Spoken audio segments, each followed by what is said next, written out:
ప్రభుత్వ పెద్దలు కోరిన విధంగా చేయటానికి అనుమోలు గాంధీ వారికి సహకరించలేదు.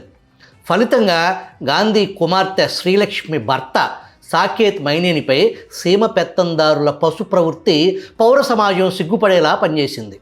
ఒక క్రీడాకారుడికి న్యాయంగా నలుగురితో పాటు దక్కాల్సిన గ్రూప్ 1 ఉద్యోగం, ఇంటి స్థలంపై క్యాబినెట్ అప్రూవల్ చేసిన తరువాత కూడా అడ్డుకుని వేధించారంటే వారి రాక్షస మనస్తత్వానికి ఇది పరాకాష్ట. ఆనక కుటుంబ సభ్యులకు బెదిరింపులు, వేధింపులు. ఈ వికృత క్రీడలో నాటి యువజన శాఖ మంత్రి, ప్రముఖ కథానాయికి శ్రీలతారెడ్డి ఎవరంటారా? రోజా సెల్వమణి అసలు పేరు శ్రీలతారెడ్డి. సరే, అసలు విషయానికి వెళ్దాం. కాంపౌండ్ ఆర్చర్ జ్యోతి సురేఖ ఎప్పుడూ వివాదాలకు ఎక్కలేదు. ఆమె ప్రచారాలు, ప్రకటనల కోసం ఎన్నడూ మాట్లాడలేదు. ఆమె వదిలిన బాణాలే మాట్లాడాయి నిశ్శబ్దంగా. కానీ ప్రపంచం మొత్తం వినేలా ఇక్కడ పాలకులకు కానీ కేంద్ర పెద్దలకు కానీ వినపడటం లేదు, కనపడటం లేదు.